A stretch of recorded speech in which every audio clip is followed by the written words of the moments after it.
You're on your own.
You're on your own. You're on your own.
You're on your own.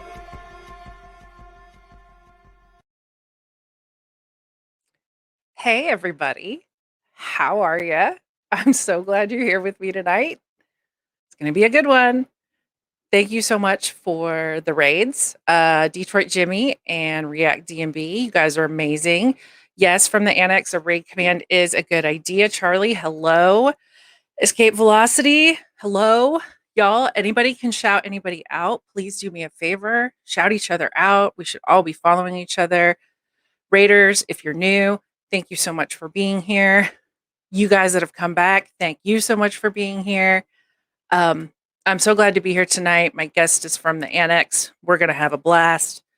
Um, first Tuesday show of 2021 from the Annex is our first guest for 2021. And I'm excited. Can you guys hear me all right?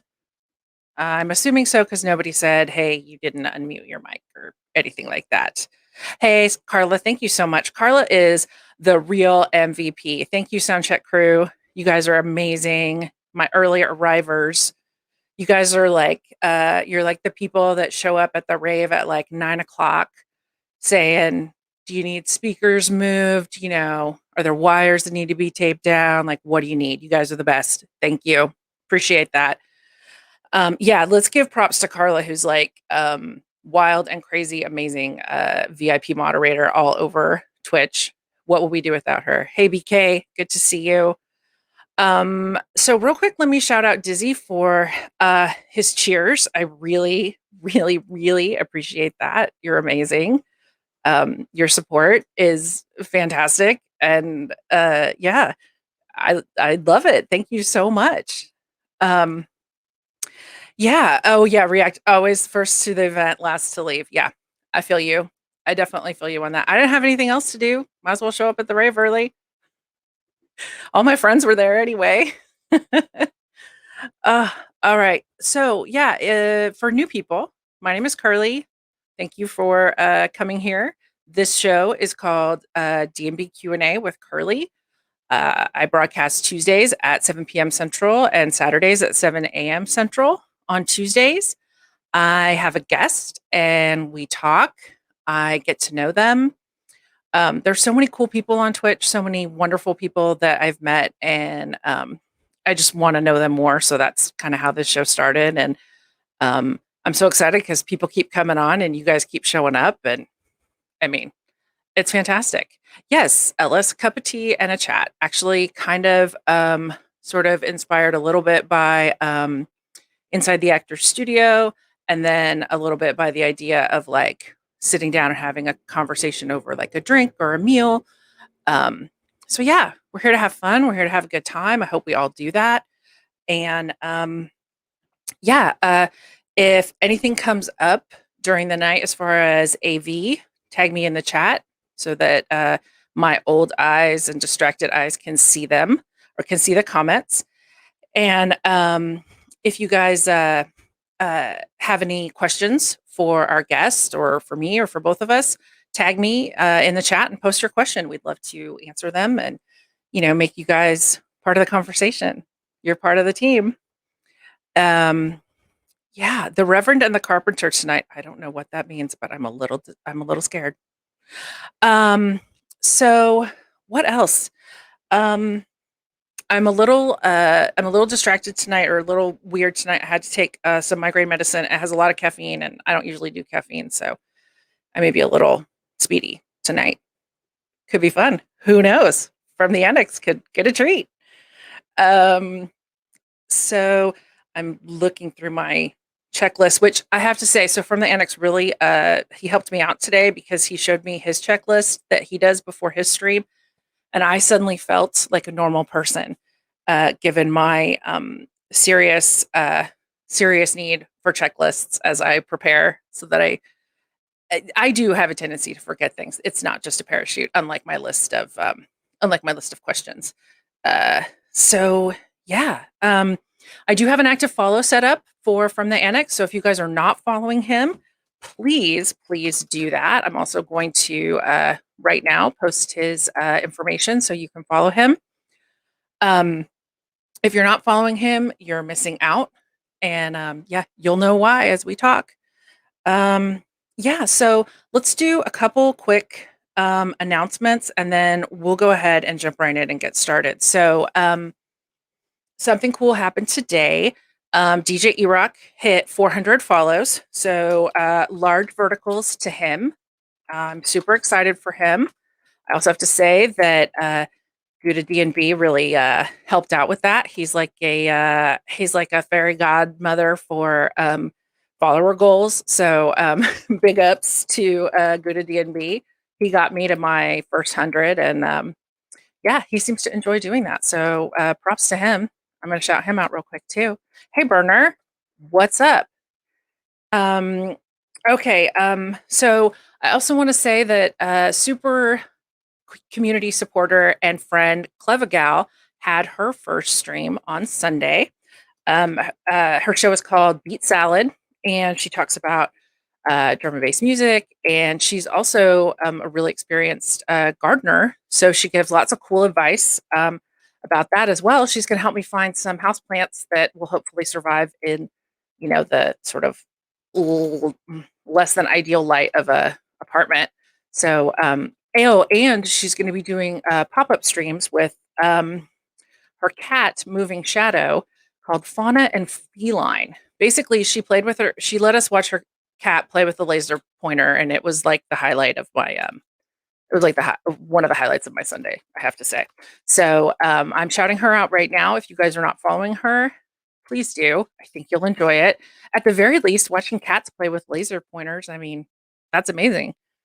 So yeah, From the Annex is our guest tonight. Next week, Golden Child NYC is going to be on.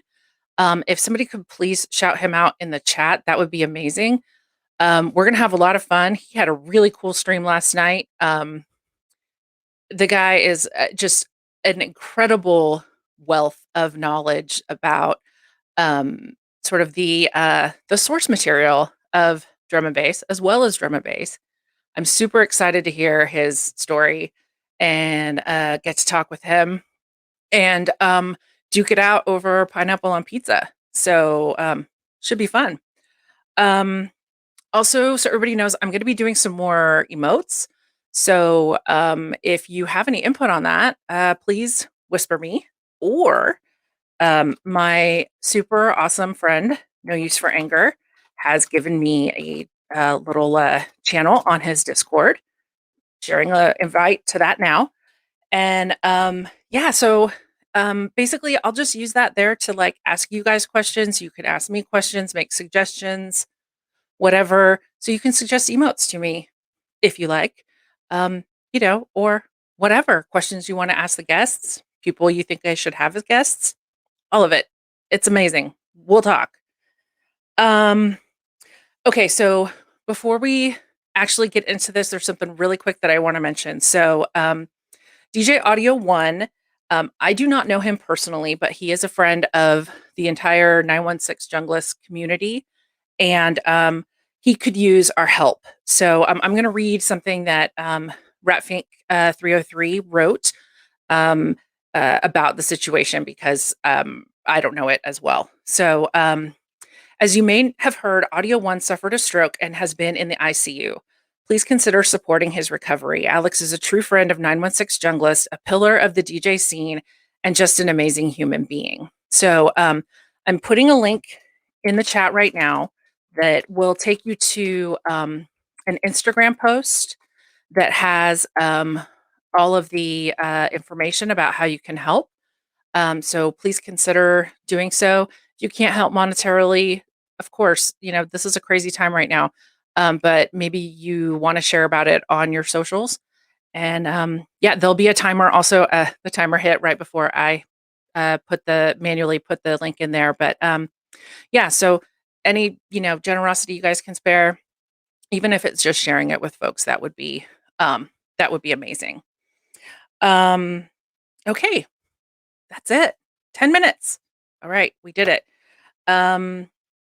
So from the annex, I don't have a big, long introduction set up for him, but one thing that I don't even know if I've told him, here is the real interesting part of having him on here tonight is that it was actually watching him stream one night where I first had the idea to do this stream. So he was talking and, just like throwaway comments that you make, about your life or whatever. And I remember thinking, I want to know more about this guy. Like the things he's saying, he's had a very wide experience. Oh, yeah, you didn't know, did you? um, so yeah, I remember thinking, wow, he's got a really wide experience. I would love to know more about this guy. And then, that kind of like expanded out into, wow, there's a lot of really interesting people around here and they all have a story. Wouldn't it be cool to learn about it? So yeah, you're like the spark, dude. Let's just bring you in and we'll talk about it. Hey, buddy, you didn't know? Did I not tell you? What? No, Yep. you neglected to tell me that. That's awesome. Surprise. Surprise. Welcome. I'm so glad you're here. I'm so excited to have you. You were going to be my guest like way back at the beginning. Yeah. You were going to be my first guest. Now you're my first guest of the new year and the new decade. So I'll take it. that may be even more significant. Oh, actually, you were going to be my second guest. That's right. Since it was my first. Brave girl. Sure, I'll come on your show. I don't know you at all. Let you ask me weird questions. What's the worst that could happen? Exactly. So yeah, good to see you. Yeah, awesome seeing you too. How was your holiday season? We survived winter holidays. It's one of those times that is a landmine sort of situation in my household between two families. And so actually being in isolation kind of helped. It was like, oh, we don't have to navigate that at all. So. Well, you made it. Exactly. You survived. Mm-hmm. Fresh year. I feel good about it. I think we're gonna do all right. I hope so. So I'm just gonna dive in here. Go for it. So how did you get the name The Librarian? Um, well, you see the wall of vinyl behind me. Yes. It's actually it's comical seeing it from this angle. Because there's more over there and there's more over here. Um, most of it's cataloged. Most of it's been encoded. Well, a good chunk of it's been encoded. We talked about this earlier.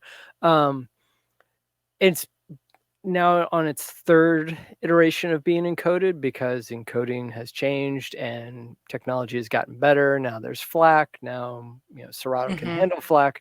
All Mm-hmm. those sort of things. So what you're getting from all this is that I like a little order in my life. We like Yes. those checkpoints. Yes. And so Like the when whiteboard. exactly. And one night I was after the set, I was going back and reorganizing my records as Mm-hmm. one does, Of probably course. a couple sheets to the wind, but do diligently putting them all back. And my friend goes, "Dude, you're the bloody librarian." And I was like, "Oh, okay." And somewhere along that way, I had to have a bit of a DJ name change up. Just was time to let go of the random numbers because before that I was DJ Chili Willy, which Mm-hmm. that cute little penguin is great, but there was already a DJ Chili Willy in the DC area, and yep, okay, got to change up again, Yep. which then only makes it more comical when I get on Twitch or Twitch comes to me because I was here in that regard before COVID, and all of a sudden I learned there's another librarian in Canada who plays bass music. And I was like, "Oh, look at that." And then there's also a producer over in the UK, evidently. So, hey, Oh man. there's a bunch of librarians. But you know what? I've had this name now for 10 years. I'm sticking to it. Hey man, books are important, knowledge is important. The world needs as many librarians as we can have, right? So true. There's so much. There's so much. Well, I feel really good about this because you're also really chill, but you need order. And I have a feeling maybe I could get some pointers from you on life. I got the order part down. It's the chill part that I suffer with sometimes. We can get you So there. you come onto Twitch. There's Yep. already a librarian. Hmm. Where did From the Annex come from then? So, From the Axe happened when my wife went to grad school. So, the day I got my dream job working for PBS Kids, she got accepted into grad school in New England. This was around '08, '09. And so she pieced out and left me with a cat. And at that time, I was a very active rock climber, and my climbing partner left. And so Hmm. I was like, you know what? I've got the whole house to myself. I'm going to get reacquainted with my records. Hmm. And that's where the annex was kind of born. It was I used to work in a library annex, so here was this. I'm going to make it my second, annex. Nice. Also started Nice. out with a podcast called Rusty Junglist and Social Lubrication were my two originals. That if you actually go to FromTheAnnex.com, the archives are still there. Yes, which we have a timer for that, but that reminds me, let me just put it in here manually too. No worries. Um, ta-da! There we go. There's From the Annex's website. He has so much stuff on there. He also has a link to his blogs if you want to read stuff that he writes about all Mhm. kinds of things. Yeah, it's cool. I think you have a link to your Instagram too, maybe, or did I find that on your about page? Um, It's probably in there as well. yeah, I noticed your your bullet journal Hmm. page that Yeah. you posted a picture of on there. How long have you been journaling? Tell us about that. So the journaling thing happened maybe about 2 years ago. I mean, I've got sketchbooks for years. In Hmm. fact, I just had to clean them out of my parents' house. So I now have all the way from sixth grade to now all in standing filing cabinets. Oh wow. And they're almost by year at this point, but Hmm. little me wasn't very good at putting dates on it. So I kind of have to guess by how good the drawings are. um, but the whole bullet journaling got started by my wife. Hmm. I used to run with a date planner and all that in college, and then after Hmm. college, I kind of fell out with it. And she brought it back into her life and reintroduced me to the concept. And I'm very ADD. I've never been diagnosed as far as that goes, but Hmm. you know, give me a moment and I will just waffle on the water as if I don't have a rudder. Hmm. Hmm. But give me a checklist and instantaneously, yeah, look, I knock that one off. What can I do next? And Nice, nice. it's been clutch. Awesome. So do you like I mean, in addition obviously to like time management and organization and that sort of thing, are you I mean, you have a blog. Do you also like write in your journal? So I don't really write my journal. I've never been very good at describing myself with words. It's Mhm. usually sound and image. My new partner in crime with From the Annex, shouts out to Freddie Wills, is much more of a writer. He's Okay. got 2 pieces up there now, with the Indelible B-side, and I look forward to watching that expansion happen. But as far Mhm. as for me, I'm my dyslexic ass does not do well with writing. All right. All right. You know what? I can't draw to save my life. So there you go. Yeah, Everybody's got something, right? it's all balance. Yes, yes. Okay, so let's rewind a little bit because you have just dropped so many things. You do so many things. So let's back up a little bit. So I know that music is important to you, obviously. I know that visual art is important to you. You apparently paint and draw, graphic artist. Uh, I also know that shoot, what was the other one? Nope. Now I've lost my train of thought, but that's okay. Caffeine. Woo. So talk to me about sort of your journey into sort of discovering your passion for all of these different art forms. So both my parents were photographers. They're both Nice. photojournalists. My and both my grandfathers were photographers. One was a photojournalist and also a photo editor. The other one was a wedding photographer and a grocery store owner. And so, yeah, good variety. Nice. Um, Nice. but with that said, that art was always pushed in my household. Although I may not have had very many toys in the house, I definitely had more access to art supplies than I care to shake a stick at. Hmm. Um, it was actually a kind of a magical closet that would just open up, and I was like, What do I want to play with today?" Um, Nice. was my childhood, and so actually, let me get a drink of water real quick. Yeah, do it. I'll take one too. Ah, Hydrate, people. It's important. cheers. Um, so yeah, in school I did all right, but I wasn't anything great. But art class is definitely where I hid out. For Hmm. sure, it was my saving grace.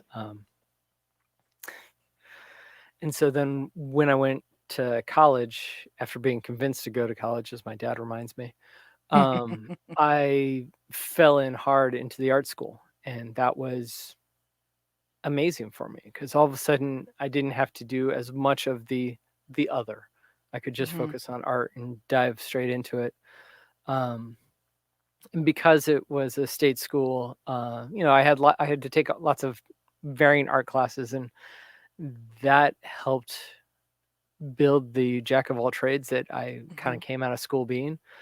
So I was interactive multimedia and graphic design were the 2 degrees I got, and I almost got a degree in photojournalism. Um, coming while I was in school, I went down and worked in Vero Beach, Florida. Shouts out to the Florida DMB crew, working down there for the paper as a stringer photographer. And that was the writing on the wall for me that I needed to not do photography, because at that Ah. point in time, everything was going digital. It wasn't, print media was quote unquote dying at that point. We Hmm. didn't know what the news industry was going to be like, but we knew that there were being lots of cuts already. Hmm. And so at that point in time, the .com boom was a thing. Everyone was like eating, fast food, big pants, and shooting one another Nerf guns in these offices and this .com thing. I'm like, I want in on that. But if I want to get in on that, I'm going to go learn about graphic design so that I've got some legs to stand on when I'm talking about design, because I don't know anything about design. And that's how I got my dueling degrees. Nice. And then I got Very out of nice. school and moved to Switzerland. Okay, before we talk about Switzerland, because I know you have lived many, many places. This is the thing that I picked up on when I caught your show that night. What about music? So, Okay. Music for me, I mean, it started with cassette tapes for sure. Because my dad later on, my grandfather started the School of Visual Communications at Ohio University.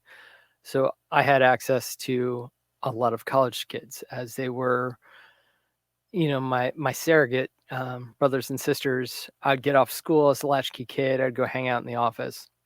I'd be drawing on the dry erase board and whatnot. But of course, it's like every college student's dream to mold a child and be like, hey, kid, here's a mixtape. And so I would get these mixtapes. And like that's where I learned about James Brown. That's where I learned about Bob Marley and Ziggy Marley. That's where I learned about early punk and metal. And those things helped to shape, what I would later become. I was in a handful, I learned how to play the piano and the trumpet and the guitar poorly.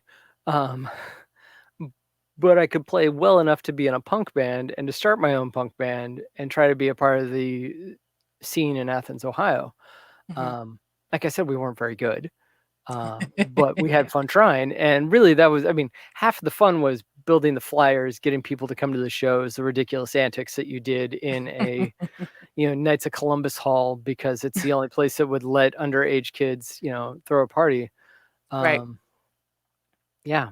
And so that was the ethos that I came into. And then when I went to college, that was the same punk rock ethos I was then bringing to dance music. The And by inter- by punk rock ethos, you're really talking about that whole like DIY, take it over yourself, smash through, whatever. yeah, Okay. it was like if it doesn't exist here, I'll make it happen. Like, and all the punkers and skaters. This was like before skateboarding was popular and all that. Like, we were the 5 to 10 kids that skated, and the punk scene was maybe 6 of those 5. A handful of others thrown in, but yeah. And so then when I found out about electronic dance music, which happened in Scotland, for me in Edinburgh, Scotland in particular, I then turned around and brought that same. I wanted to do that here in Ohio. I was like, okay, like, how do I do that? Well, I need turntables. Okay, cool. I don't know a dang thing about turntables. Oh, wait, there's another DJ. All right, I'm going to hound him until I can come over and hang out at his house. Oh, it turns out that the house with the turntables in it, my college advisor, who I've been trying to ignore the entire time, actually lives in the house. And when she found out what my name was, she about castrated me on the spot. She's like, "What are you talking about? I've been calling you forever." And I was like, "I don't check my messages." Okay, so let's rewind a little bit. So you grew up in Ohio then, Yep. right? I'm picking that up. Athens, Okay. Ohio, 45701. Ohio. Nice. So you went to school in Ohio as well. You went to college in Ohio. Yep. Athens, Okay. Ohio. Okay. How did you get to Edinburgh to find electronic dance music? So go, man. Thank you, Mom Because and it sounds Dad. like that happened during your college time too, no, that around there. it was right before I went. Okay. So it would have been my freshman year in college. So that summer before. Up until this point, every summer since I was, I want to say 6. No, my sister was 6. No, my sister was 2. I was 6. We've been going to Scotland. My Okay. parents teach a photography field school there, and so I spent a month in Scotland. We realized that I'd spent 3 years in the amount of time. We'd been going from age 6 to, I think the last time I went was when I came back from Switzerland. I stopped in with them for the month, and so like that was like 24. It was like any chance I got, I would go with them, because hey, why not? A ticket to Scotland. Um, while I was there during that transition time period, my high school had sent a bunch of theater kids to the Fringe Festival up in Edinburgh. And so my job, if you will, I was going to do a photo story on them. And Mhm. so I grabbed my camera, got my skateboard. I'm off to go to the college dorm facility that they're hanging out on. And I swear I'll get there. But no, And I'm we're gonna. writing I'm writing down on Princess Street. Anyone that's ever been there, if you got you got Princess Street and the Royal Mile, and you got a chasm of a park in between. So I'm trying to book it down Princess Street so I can go up Cockburn and then cut over and whatnot. I'm riding along, and there's this big white, standard tour bus. It's usually filled with Italians because they send all their kids over there to learn English, which makes total sense. And there was this really attractive woman on the bus. And I remind you, I'm on a skateboard. And I look up. Yes. Bam! I slam into like a telephone pole, knocked on my ass, just like KO'd on my ass. She got a chuckle out of it. I'm like, well, I just made an arse out of myself, but no big deal. So I go find these kids. I start the photo story. Then lo and behold, she's a part of the same high school, like senior troop that's all doing this Fringe Festival thing. She's coming in from Manhattan, Kansas. Mhm. That like in that meeting, because of course I'm like, oh well, hey, let's go down to the pub. We can go to the pub because it's legal to drink. On my way in or on my way out, sorry, we pop into this like music store or whatnot. There were all these cassette tapes and CDs and whatnot. And I picked up a couple tapes and a CD, and one of them was DJ Hype. It was, I'm gonna grab it at some point in time in the night. It was like World Experience or World of Dance or something like that, and it had DJ Hype and LSD on it, and that was my introduction. So like I'm leaving, hanging out with her, probably a sheet or two to the wind. I slapped this in my CD player, and I booked down the street, and it happened.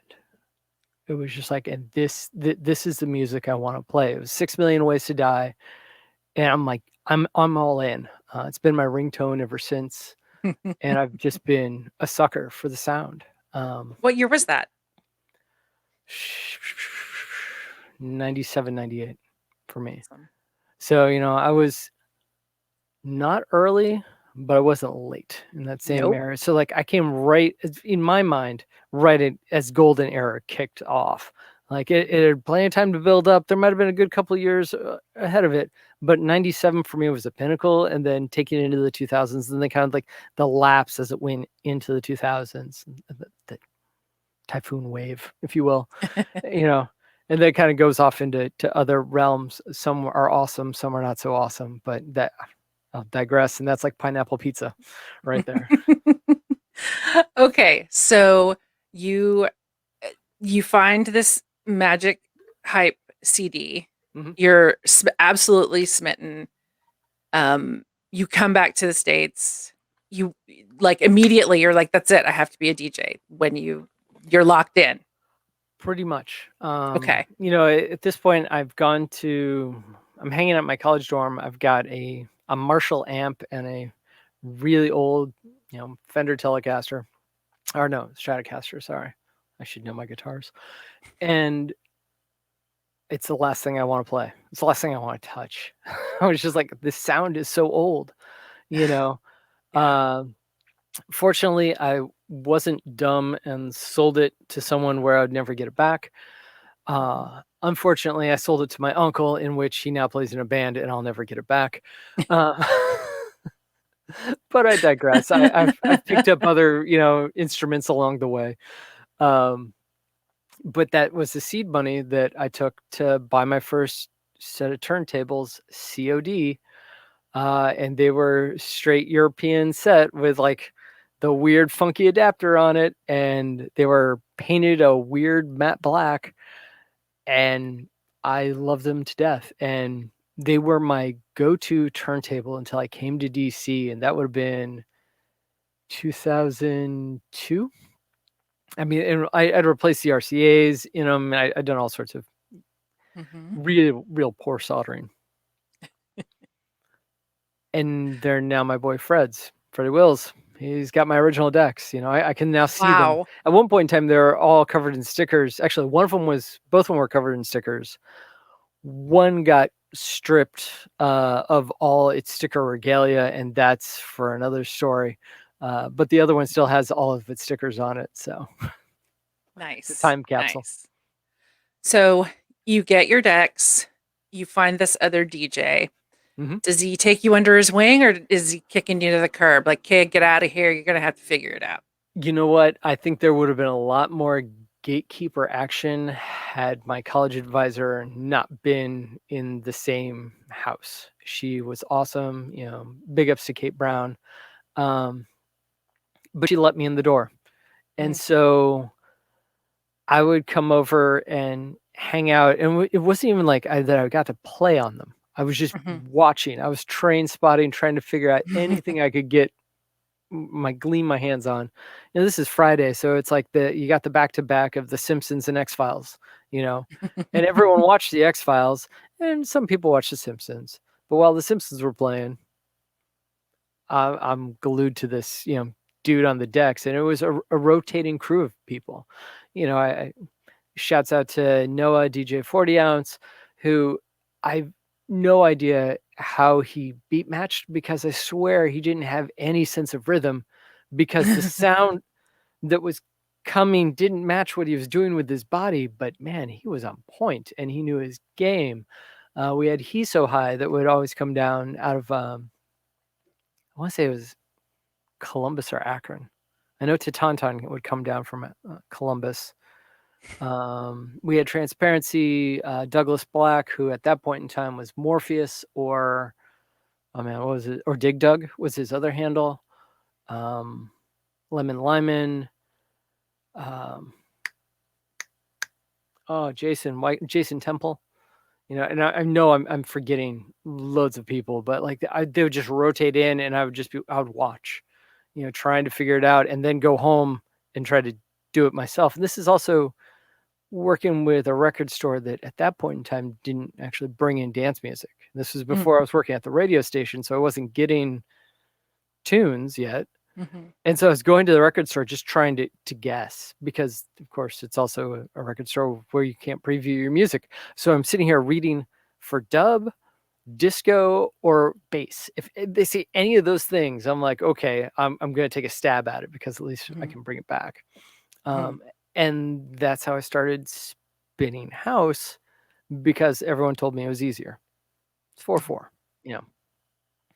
And so, it's Midwest. We've got Chicago right up the road. We've got Mhm. Detroit. So we've got Detroit techno and Chicago, house coming in. And I fell in love with Bad Boy Bill, because what, 4 decks and scratching and crazy sauce. So yeah, of course I played disco house like a fiend. And then it again, it takes another lady in my life. We Here's a fun one. Internet record stores became a thing. And so instead Mhm. of calling, you could do this.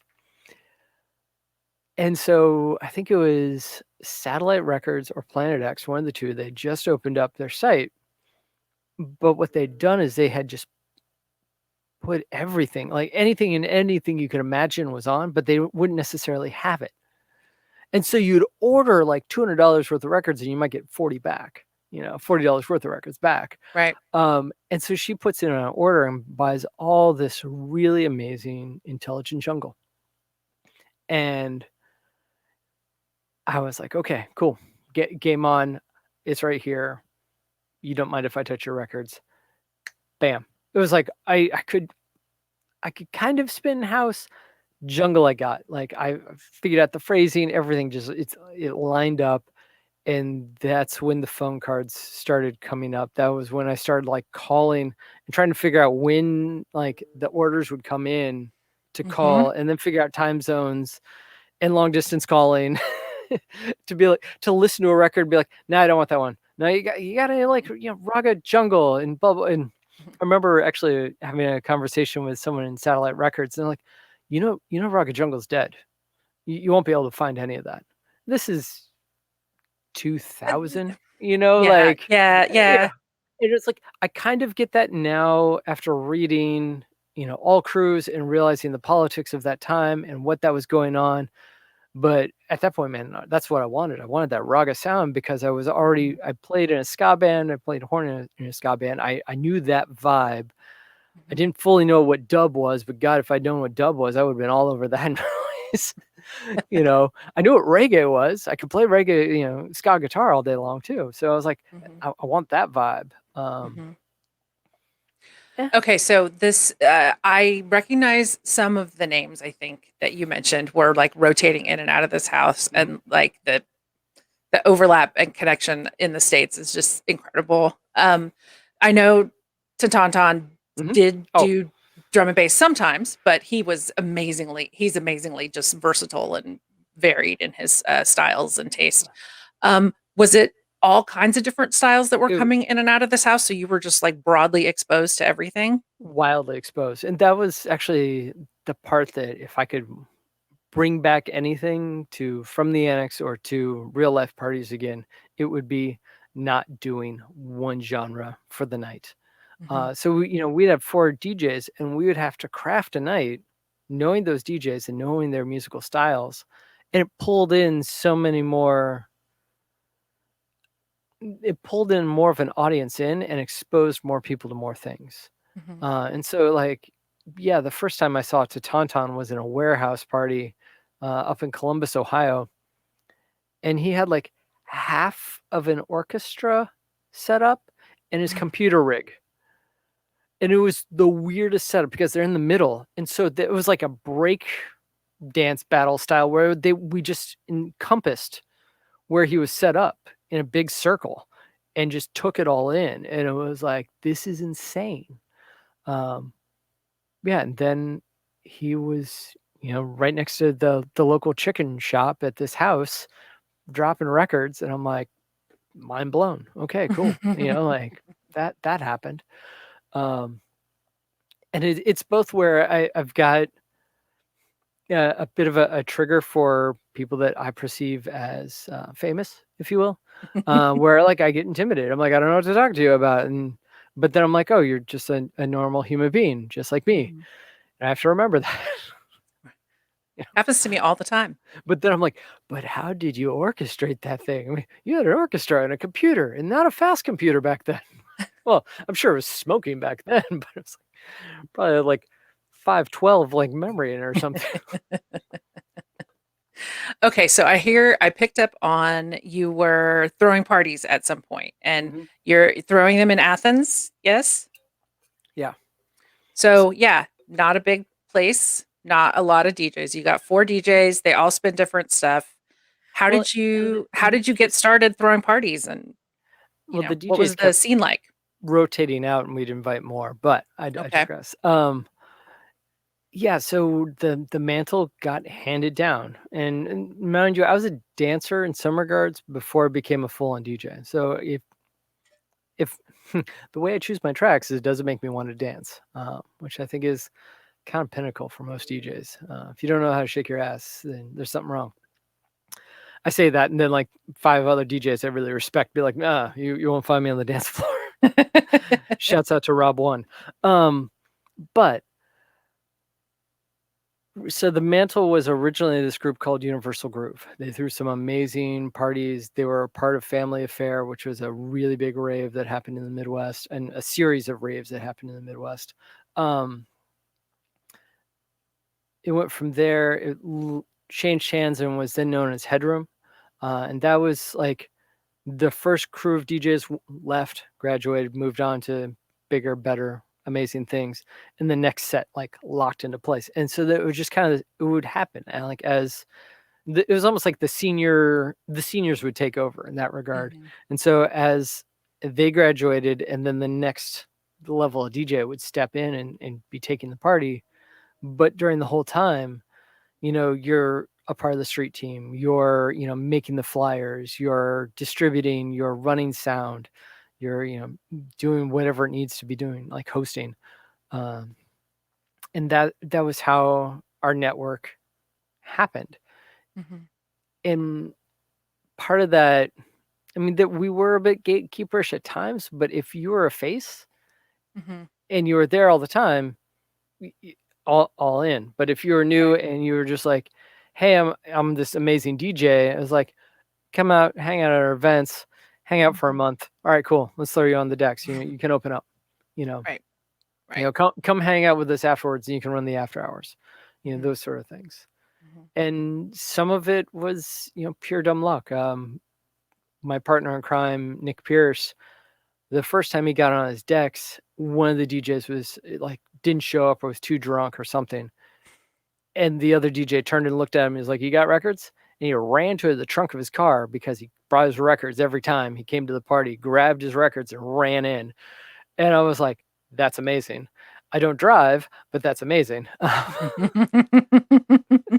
It's like I would have to bike home in the back, and that would no. Oh, with records. Ooh, Yeah, nope, not happening. yeah. So yeah, this sounds like amazing to me because you have this, you have this kind of percolator, right, of this university town, this university situation. So people are presumably coming in from lots of different places, staying for a while, and then they move on. And so, but it sounds too like there was this constant sort of, we know we're leaving, so we need to be like bringing in new people. Mhm. So, I mean, do you want to talk to me a little bit about sort of like what that? I mean, clearly it was a community from what you're talking about. Very DIY, very much, um, all hands on deck. If you're here and we see you, you're hustling, so you're in. Yeah. So, you want to talk to me a little bit about that? I mean, we can. And what's interesting is that on top of that, like there was us, but there were other crews that were running. It was like we weren't the only game in town. Nice. We just happened to have some lineage. Okay. And with that lineage also came that we were constantly kind of priming people. And we'd totally go and I would say poach, but it's more like, hey, we've got an event coming up. You're a trance DJ. You may not run with our crew, but we know that you spin out. Come play with us, or like you guys, no one's up. Everyone's got finals. Who else can we invite in to to take over, for Mhm. the night? And we had a couple of those, like, but it was always a combination of that, and then who can we pull from Dayton? Who can we pull from Akron? Like, we really did try to pull statewide because we also wanted to be reciprocal. We wanted Mhm. to get that call. Hey, we've got a gig up in Youngstown, Ohio, or Columbus, Ohio. Get up here. Mhm. I mean, I Mhm. remember the first time I got called for a gig in Cincy, and it was 10 hours before the party. And I literally just grabbed the crate I had for, you always had like kind of a go crate, Mhm. literally a milk crate. I wasn't a whole flight casing yet. Um, and I just grabbed it, chucked it in my VW Rabbit, and took off. I mean, this is, we might have had MapQuest back then. I don't know if I was using it yet. But it was definitely one of those like, all right, cool. I've got some handful of directions and an atlas. Like, I'll figure out where this party is. Like, gotta get to a certain point, and then you just roll down all the windows. I had a drop top, so I dropped the top, and I'm like listening for the bass. Like, okay, it's got my muffler. All right, cool. I got to go that way. You know. Awesome. Okay, Carla has a question, and Yep. I don't know who Ocean is, but she said, "Did Ocean ever play with Casey from Ohio as well? Are you Ocean? I am And this is a Ocean. different name for you? So yeah, Many aliases." There are. So let's see if we're running down the aliases, and we'll totally get to that question. And I think maybe Casey I'd have played with, if it's the Casey I'm thinking of. But so Ocean is the main street handle. It's what I go by. It's what's on all my work badges. Besides a picture of Chewbacca. Edward the Librarian was the original handle for this. And I shortened it down to the Librarian. And the reason why Edward is because Edward's my middle name. Go fig. Before that, it was 1279, which at the time was random numbers thought up by a girl that because I found out DJ Chili Willy was taken. So I was like, I need just random numbers. Give me something. Yeah, 1279. What is that? Oh, yeah, it's a birthday. Guess what? Whose birthday it was? Not mine. So that had to go. And then if we really, really want to date it all the way back to freshman year in college, DJ 3x3 because of the anime 3x3 eyes, which I thought was very niche and trendy or something. I don't know. I was all of like 18, whatever I was back then. Okay, so Carla says that the Casey she's talking about is Kevin Cunningham, and he is also affiliated with Elm Imprint. You know, that would be awesome. So Elm is, I'll delve into Elm real quick, and then I'll try to get back into Casey. Actually, no, I'll go Casey first. I don't know. Now I'm going to have to go ask him. That would be a riot if that's the case. Wow, small world. I love it. So Elm Imprint, Patrick Courier, who runs Elm Imprint,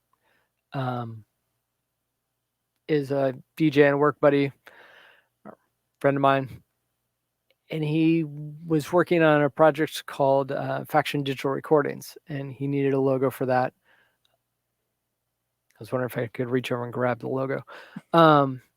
I built that logo first. Then he decided that he was going to build Elm Imprint, which was going to be this larger company that would the Faction was going to be the digital arm, and then there was going to be Elm, which was going to be all vinyl releases.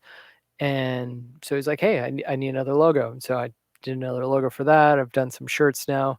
I haven't done all of them. I used to be able to lay to claim that I was their artist, but then I had a baby, and deadlines happened, and I had to step away.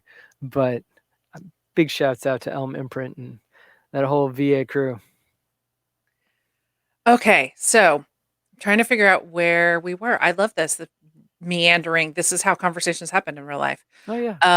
So Switzerland. Let's go back to that. So when did that happen among all of this? So Switzerland happened straight after school. Okay. I was walking through the hallways of Ohio University, and I saw this sign that said, "So you want to go to Switzerland?" And I laughed and said, "I bet they're snowboarding there." And I hear that they've got a swim team that's kind of awesome.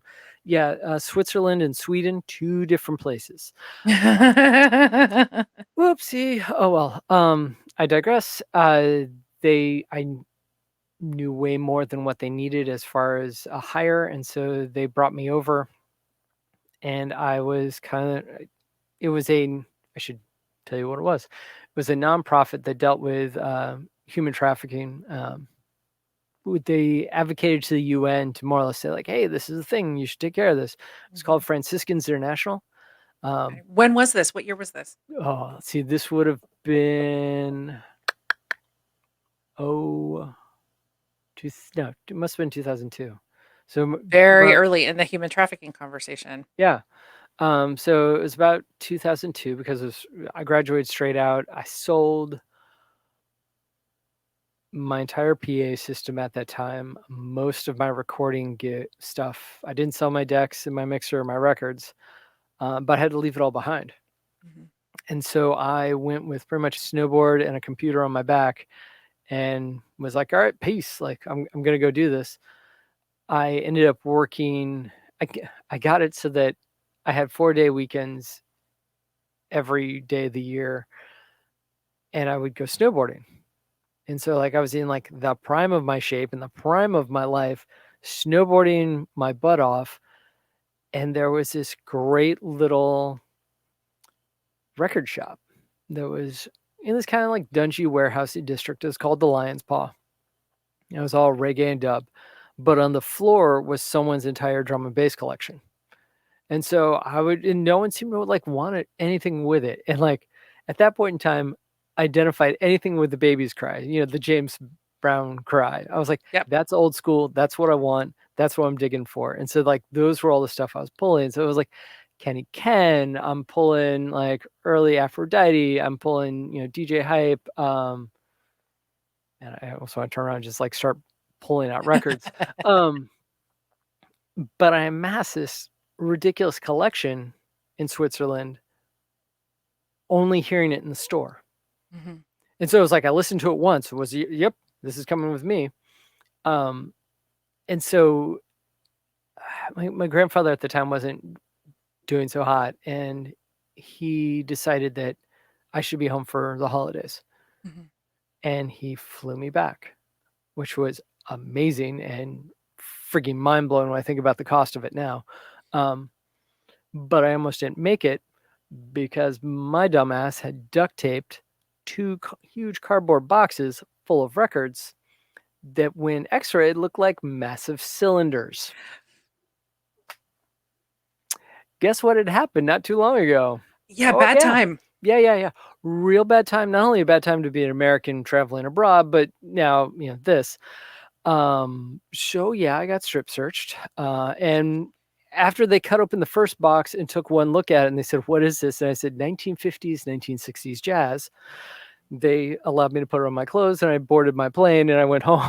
But that was probably the most terrifying moment of my, adult life at that point. Because I was like, I'm going to get thrown into jail. This is going to end well. Yeah.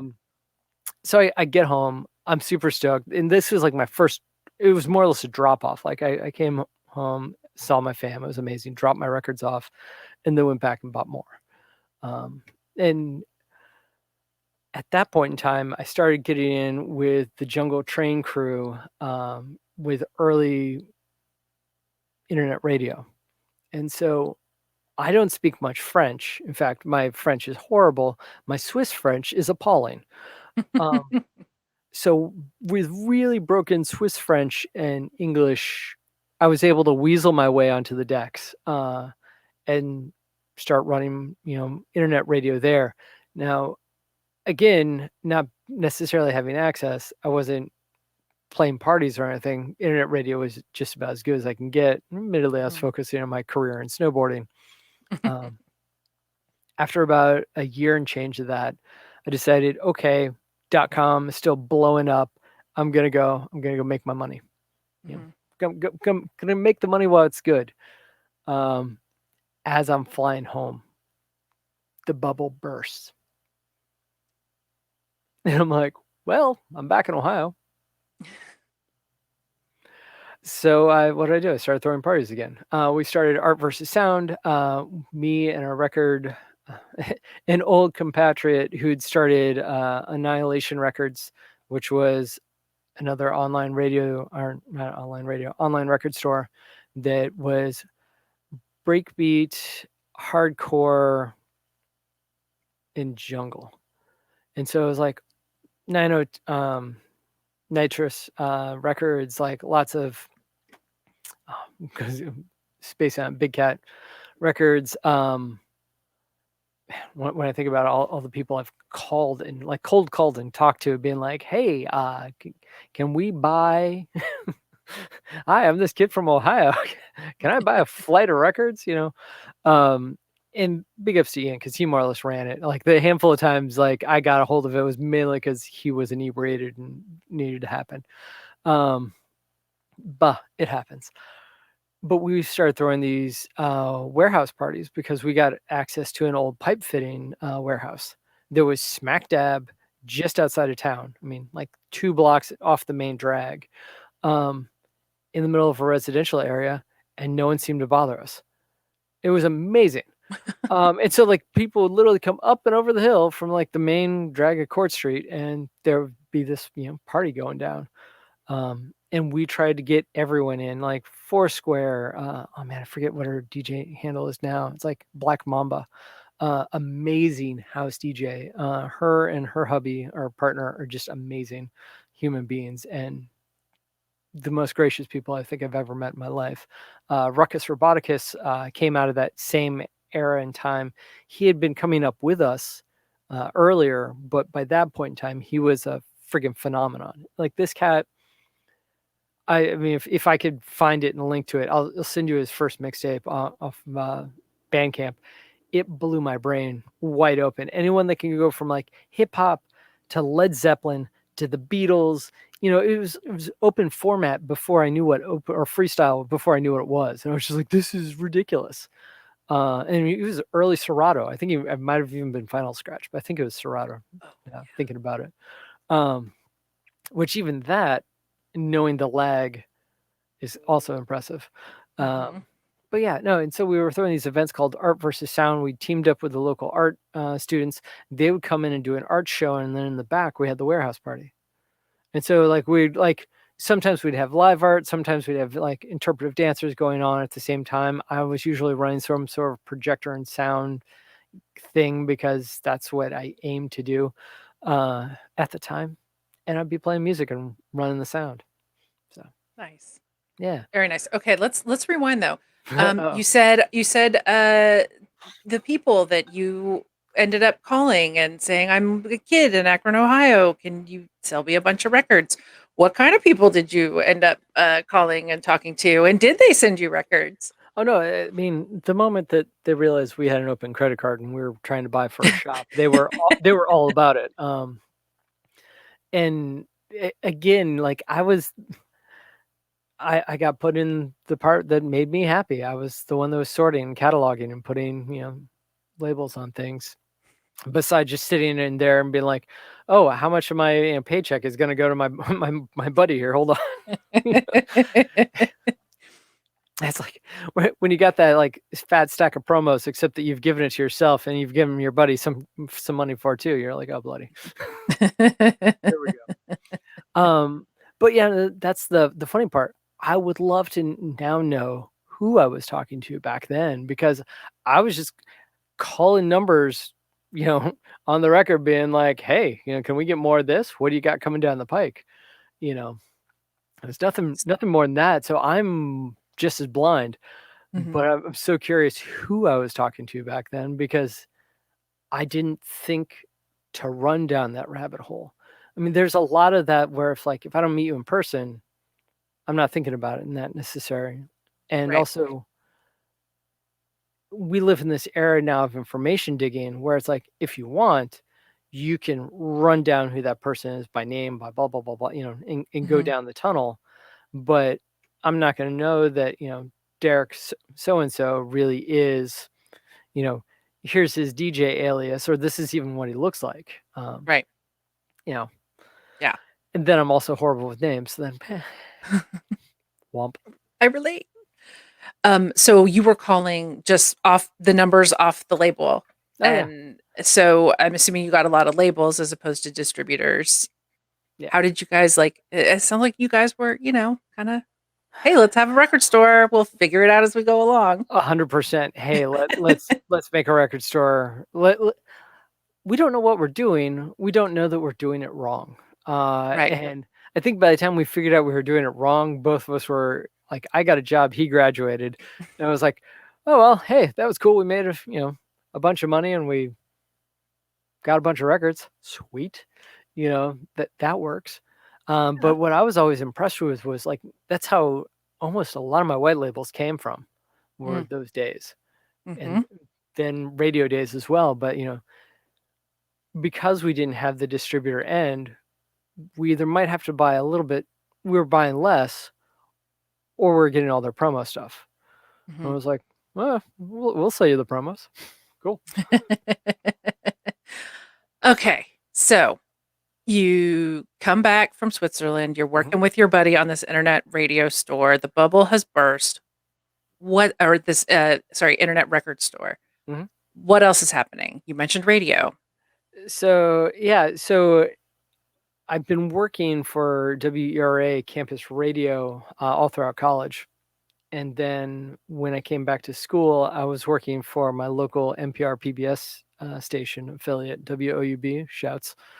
And Real quick, yeah. when you came back to Ohio, you went back to school? No. So when, Okay. because Sorry. remember, my hometown is where the university was. Right. So I'm a townie. I was like, hey, I'm back. How you guys doing? I've only been away for a year and a half. So as that was happening, I just got a part-time job running graphics for WOUB, which then got me also access in with NPR as well. So I continued those ties in with radio from my earlier stint with college radio. And that's kind of how that migrated in. And then about that time, I joined another startup and ended up in DC. Gateway. There you go. Have you been in DC ever since then? Locked and loaded.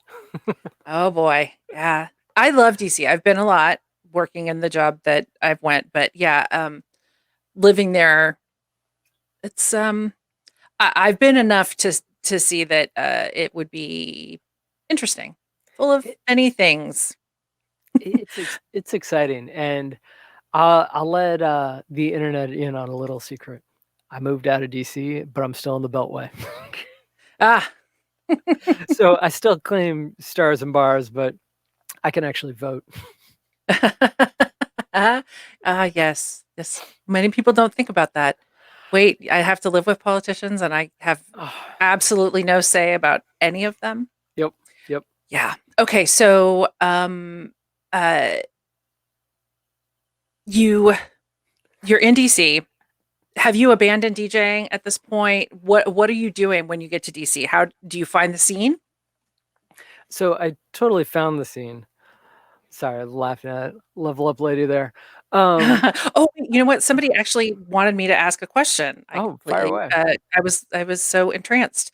And now of course I lost it.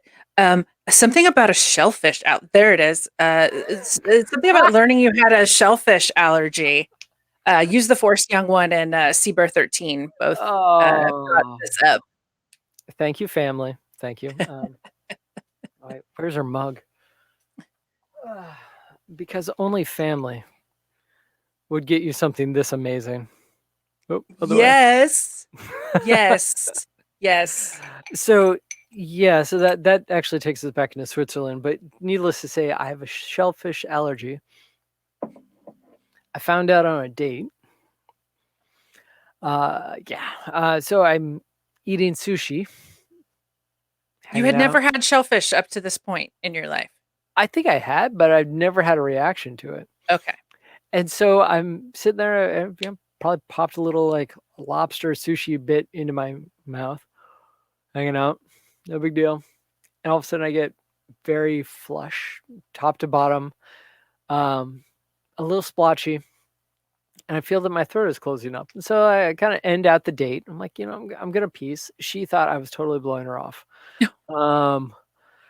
And I jumped in a cab, and in the process, though, I think I went home first, and I was trying to figure out like, what does one do in this scenario? And so I had a broken snowboard binding at the time, and so I had this great idea. Oh, my throat is closing up. I'm gonna stick a rubber tube down my throat. My gag reflex is horrible, and so that didn't really work out too well. So I end up going to the emergency room with this dangling rubber tube out of my mouth, red now, super flushed, and trying to speak, Swiss French to anyone that will listen. Hey, something's going on. I think the sushi I had is bad, because I didn't think shellfish. I'm just like, something's horribly awry. They stabbed me with an EpiPen, and I've not touched seafood ever since. Sounds like a solid idea. Nightmare fuel for all of you. But absolutely, like the idiocracy of it at the time, especially like now me thinking back on it. Yeah, sticking a rubber tube that you had strapped to your snowboard binding down your throat is going to help you breathe. Because I'm not about to stick a pen in my neck. So I'm like, freaking Oh out. my I'm like, I don't know what word. to do here. I'm in a foreign country. Ah. Oh my gosh. That's amazing. Where's my mom? I need an adult. Oh, no. I mean, when I think about the level of like weather, seasonal depression, and there's an entire study about you go to a foreign country, especially if you speak the language, and your isolation when you're in and around other people. Like I was an absolute mental basket case. Like looking back at those times, and like my parents can attest to it, and I thank them so much for keeping me above water and mental with really Mhm. long phone calls. Mhm. But my dad made a really solid point the other day. He was like, if we had Zoom and FaceTime back in the day, I don't think you would have had a problem. And I was like, Mhm. probably not. Yeah. Yeah. But on that We're note, still going now, right? yeah, totally. I'm gonna make a battle cry at this point. If you are having any sort of a mental flux or mental Mhm. issues or whatnot, there are professionals out there to help you. Go talk to Mhm. them. Make Yep. that a thing. It is not something to be shy about or Yep. weird about. Um, just go and handle yourself. You'll feel a lot better. And in Yep. some cases, sometimes meds help as well. Yep. I'm not that level, but you know what? I know people that are, and cheers. Mhm. Yeah, you know what? That's a good battle cry. I'm glad you mentioned it. I'm right there with you. We need to normalize the discussion about mental health in really the entire world, but certainly our little piece of it here. Yeah, and Um, especially now. oh yeah. Well, you know what? Maybe that's one good thing to come out of this is that maybe more of us are feeling stress and maybe it's situational, but maybe that opens up the conversation about not just situational Mhm. struggles, but long-term ones. So yeah, let me just again say to everybody, if you are struggling, you don't have to struggle by yourself. You don't have to struggle alone. Everybody struggles at one point or another, and there is help for you. You are not weak because you need help.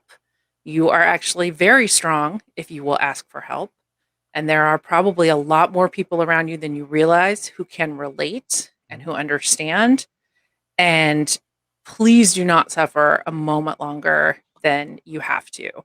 The uh, North National Alliance for Mental Illness, it's NAMI, NAMI. They Mhm. are a wonderful resource online with lots of great information. And please, if you ever feel like hurting yourself, pick up the phone. I'm telling you right now, your mind is lying to you. What your thoughts are not telling you the truth. Every single one of you would be missed. Every single one of you.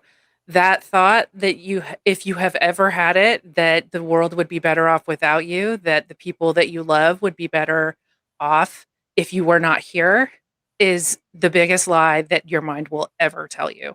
Mhm. I'll tell you right now, if anything happened to any one of you, I would miss you. Yeah. Um, so let alone the people that are physically in your life or that were physically in your life or that you actually, speak to. So yeah, don't mess around with that. Don't play around with it. Don't put it off. Anyway, excellent soapbox moment. That's a hill I'll die on. So Nailed it. yeah. uh yeah. Um So, yay, we are all surviving, and you know what? Yeah, so let's talk about that. So I've talked to a lot of people, and I'm certainly in the same camp who have said that Twitch, music, our little drum and bass community that we have going here have been absolutely pivotal in their maintenance of whatever level of sanity they currently retain in all of this insanity. So, how did you end up here streaming? How'd you find it? Shouts out to the one like level up lady. She brought me here kicking and screaming in 2017. Um, and she's a gamer. She's a coworker. She kicks butt, takes names. Ha ha, called you out. And she kept saying, "You really need to do this. This would be in your interest." And at that point in time, I just had tapped off doing community radio here in DC. I was working for WERA, Arlington Community Radio, and I went, okay, I'll give it a shot. I just had a baby. I can do it all at home. We were working on a project, a Twitch project together as well. And so through that project, I learned roughly what I needed to make as far as emotes and all that. I'm like, okay, I think I've got this. Man, I had no idea what I was getting into. I had no idea the hustle at that point in time. And I'm willing to say it was definitely T-Mox was the first I saw. And I think it went in succession from T-Mox to Mystery 2K to Escape Velocity. It was like bing. It was like, here's the OGs of the system. And it was my first like couple hours on Twitch. And that was like all at work. And I've been a fan and a sucker ever since for all of them. There's a whole crew of Japanese. Oh man, totally escaped. There's a bunch of Japanese streamers that also come online as I'm getting up, or they're like closing out as I'm getting up. And so it's like I always try to like get up a little bit earlier to catch that stream when I'm biking. And I caught them. They actually haven't been very much. They haven't been as active since COVID, but I think they were the first time that I saw a joint stream where they were switching back and forth because it was a clash. And I was just like, and there was like a rating system and there was all this stuff going on. And I'm like, I don't get it, but this is so cool. Like, I'm absolutely like freaking out. And I'm just now watching us here in COVID DJ world land now start to wrap our brains around it. Tomsky, Brodsky, I'm Broski, did a DJ battle. And on top of that, 916 with the DJ battle as well. And I'm just like, hell yeah. Like, that's awesome. And total battle clash style. I love it. Yep. Okay. So Level Up Lady is like, you need to get on Twitch. She knew you were a DJ and she was like, the world needs to hear your music. That's what you need to get on Twitch for? Or you just need to hang out on Twitch because it's a cool place to be? I think a little bit of column A, a little bit of column B. She knew that I was a DJ. She's my, work coffee buddy, work wife, for lack of a better word. And it's actually funny. I actually said that out loud. Oh boy, I'm going to get some serious shit about that here in a second. Anyway, I'm so glad I could be here for this moment. Yeah. Thank you. I'm just going to casually laugh at myself. But no, she was really instrumental on getting me on, and reasons I don't know why. I'll have to ask her now later because I don't know. But she's in the chat. She can tell us. Yeah, do tell. Why did you throw me on here? Besides the fact that it was cool, and I think at that point in time the bar was pretty low. I mean, when you saw musicians on Twitch, besides the people I just named, the production was not there. It was like a dude sitting on his couch with a little phone up, playing guitar. It wasn't anything amazing. And so like I saw it, I went, there's possibilities, because especially when I turn around and I watch what the gamers are doing and their overlays and their streams and their chat bots and all the things, I'm like, yeah, I want in. Hook it up. That's amazing. Okay, I'm sorry. I just saw this and it distracted me. So I just want to no, this is a good distraction. So BK said, choose the gamer, crying my eyes out in the middle of Target. You guys, I just had a girl stop me while y'all were talking about the mental health stuff and said they really needed to hear that right now and thanked me. I said it wasn't me. And she asked what this was. I told her about the channels and this amazing community. You guys, my heart. That was the most beautiful moment. I love that. Brooklyn, I love that. You're awesome. if nothing else cool ever happens from this channel, that will be enough. That's Totally. amazing. That's amazing. Okay, so T-Mox, Escape Velocity Official, Hmm. Mystery 2K. You're Hmm. like, bing, that's it. I'm Yep. here. Um, what were your first forays into streaming yourself like? Oh man, I should have sent that file. Oh yeah. I have screenshots and videos of like the original setup. It was like all these horrible little webcams like placed like I had one that was up here in the corner that looked like a CCT like security camera tape. Like I had one over to the side that kind of showed my decks. It really wasn't until and I think I had a GoPro 3 that was just the quality was absolute trash.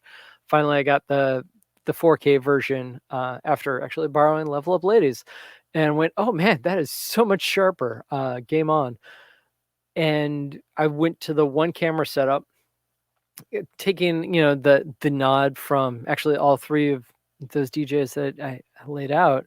It Mhm. was like one camera. I mean, Escape Velocity's got the dueling little cameras, but it's always one big main camera. Keep it simple. I mean, of recently, yeah, I've added lights, so I can. Oh, maybe I can.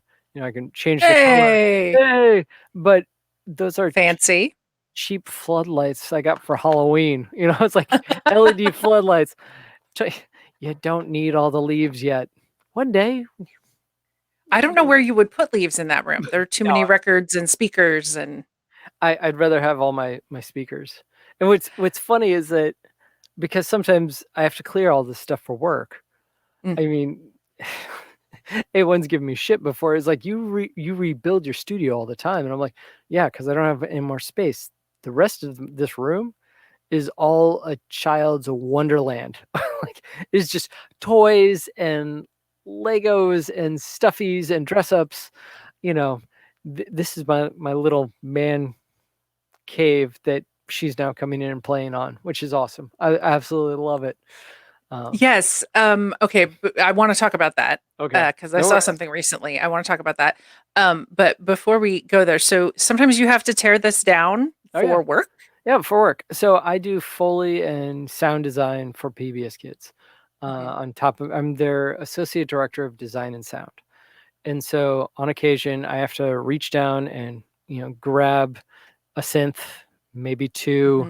Mhm. You know, I could literally just start pulling out synths. Um, and setting them up to do my Mhm. work. Like right Right. now, I'm trying to figure out what a good download sound for the new Apple TV is going to be. I'm like, okay, cool. And I can do a lot of it in box, but I'm a tactile kid, and Mhm. I love my MIDI controllers, and so I'll set it all up, and then, fortunately enough, I generally keep the mixer Mhm. the same. That's Right. easy enough. But then I've got other audio interfaces underneath here that I just plug into in a big old patch bay, and I've got my Mackie mixer board, which anyone that's watched me do my dub setup, which I need to do that again. I literally put like this massive, 16 channel mixer in the middle of this setup. Had the turntables on either side and was trying to mix from either side with Ableton running at the same time. It was a lot of fun, a little chaotic. Yeah. You are a very interesting combination of analog and digital. Oh yeah, Like you clearly have passion and appreciation for both. I totally. think about the fact that you've encoded those records and then your little well not so little uh home crafted like CDJs you Oh got yeah. there. Oh, so these are Oh wait, the. Oh wait, yeah. before we do that, Okay. sorry. Okay. We asked Level Up Lady Oh. why she got you on Twitch. So Oh, what was the answer? the answer was I knew the music scene on Twitch was growing and you were getting interested in it. Your personality is just so great when you chat with people and add that to your DJ skill. I just knew you would make a great community on here. And Level Up I've now Lady. blushed. Well, it was not seafood, so this is a good thing to blush about. And thank you for recognizing that, Level Up Lady, because you were straight up 100,000,000% right. So yeah, Oh, she's yeah. awesome. Dizzy, thank you for the cheer. You're Heck yeah. amazing. Thank you to everyone that's followed, especially Level Up Lady. Heck yeah. Thank you. You're awesome. I love all you guys so much. This is a great show. Okay, so Actually, I let's want I talk want to about. know No, do something it. really quick. So Do it. part of the whole like encoding was because Serato had come about, and I wanted all the information on my records. And that's partly why I encoded it, so that now my Serato and my records were one and the same. So when I built a playlist, if you will, I would do it all digitally and then go grab the records, trying to like cut down on the plays on my records. And then, Okay. and the whole reason for that is because I still didn't trust Serato live. I Hmm. didn't trust Serato live until, ooh, man, like maybe like 5 years ago, 4 years ago. Like, and it was also that I didn't trust it live, but I also didn't trust the sound quality to be there. Right. You know, it hadn't quite shown it to me to be at that level. And I mean, I remember the first time I went to see Planet of the Drums at the 930 Club, massive rig setup. And thinking back on it, it could be, I'm going to try to do this through the video. Nice. It could be that the sound engineer didn't know what he was doing. But I know that they were playing with computers. I know that they were playing on original CDJs that are Hmm. garbage to begin with. But it's what we had. And it was so mid heavy and top heavy. Hmm. My ears just wanted to bleed. And I was Yeah. like, you know, I'm in the front row trying to get away from the sound because Oh. it's shooting up and over me. You Hmm. know? I'm just like, oh, and I was like, no, you know, like I love the technology, I love the idea, it'll get there one day, you know, Hmm. but it wasn't Hmm. at that point in time in my head, it wasn't there yet. Right. That and also I was actively trying to encode, I was learning how to master, I didn't know really what I was doing at the time. And so when I would play my own encodes on a system, on my Hmm. system, on anyone else's system, and then played a record, no, you could hear the difference. You couldn't mix the two together. Right. And I remember the first time I got one that worked, where like played the record and I played the encode and I had the same amount of low end. And I was like, all right, cracked the code. Cool, sweet. Like let's move on. Like but that kind of goes back into that whole like punk rock DIY ethos. Like Mhm. I didn't have the training for it. I didn't necessarily know the people to teach me how to do it yet. But I'll figure it by hook or by crook by grabbing books and like reading Reddit, like things on Reddit. I was like, when I learned that there was a thing called mastering, all of a sudden that completely changed my Google search. I was like, hey, I was like, oh, that's what this is called. Sweet. You know, well, like this is like early DC ish for me. And I'm like, okay, cool. I'm going to go do this. Nice. Okay, so let's talk about these giant CDJ maybe looking things. I know. I think you were the impetus for Erock to get one of Yep. these things, and he talked about it a little bit when he was on here, but not everybody that's here was there then. So tell us about these things, Oh. these Frankenstein things. Haha. So in 2004, when the CDJ battle started to unfold, there was Technics and there Mhm. was Pioneer. Technics released this direct drive CD playing SD card holding turntable with like little drumming pads over top for samples and cue points. But they pushed it too early.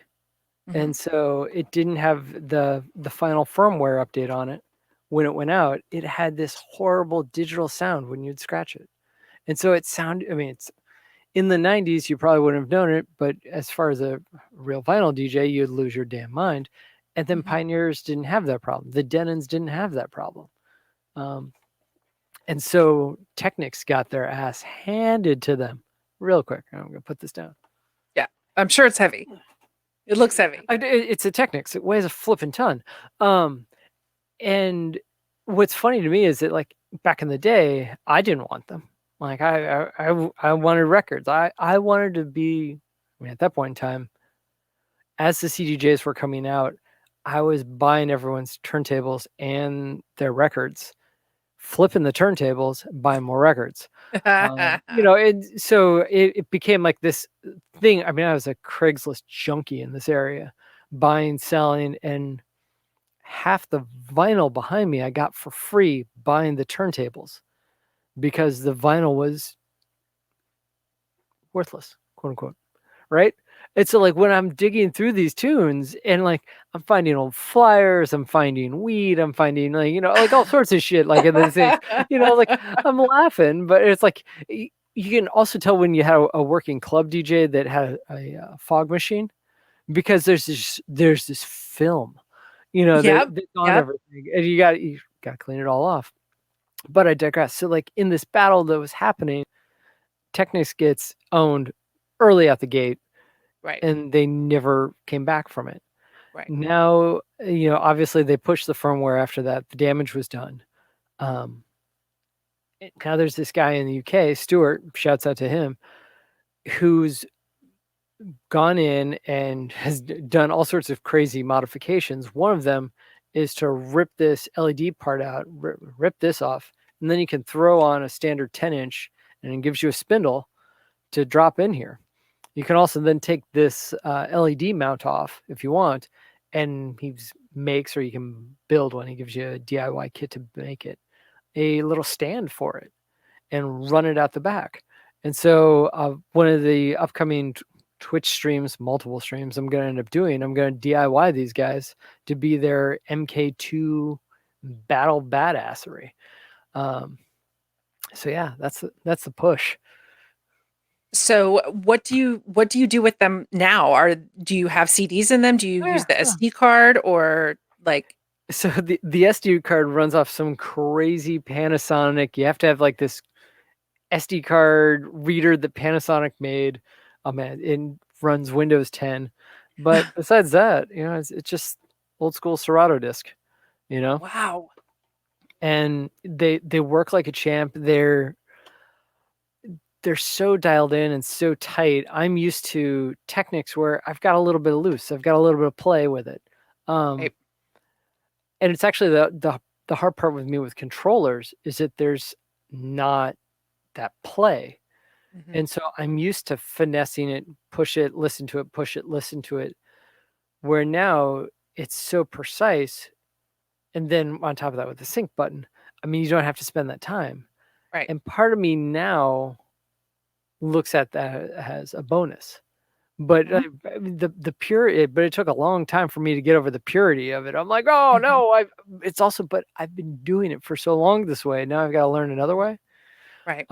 And this was kind of like my okay, I'll dip a toe in the water, but I'll dip a toe in with something that's outdated, antiquated, and I have to modify it to make it my own. All right, cool, I can deal with that. Well, and is still sort of analog in that. You know what I mean? Like, yeah, there's definitely a touch of analog to it too. Yes.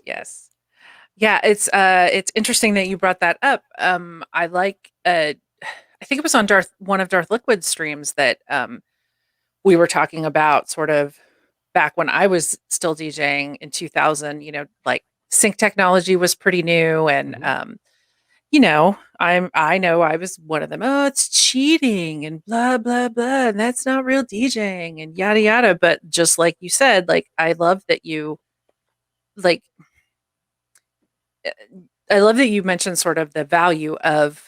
Well, now I don't have to futz around with touching the record all the time and manipulating the platter and chasing that. And each Technics is different. And yes, each turntable is different. Each motor slowly starts they die. So does the faders like slowly, or the pitch faders like slowly start to ease. You've got the zero issue. Even though I've got the MK 3Ds that don't have it. When I'm still in that zero era, man, I've got a little bit more flutter than I do elsewhere.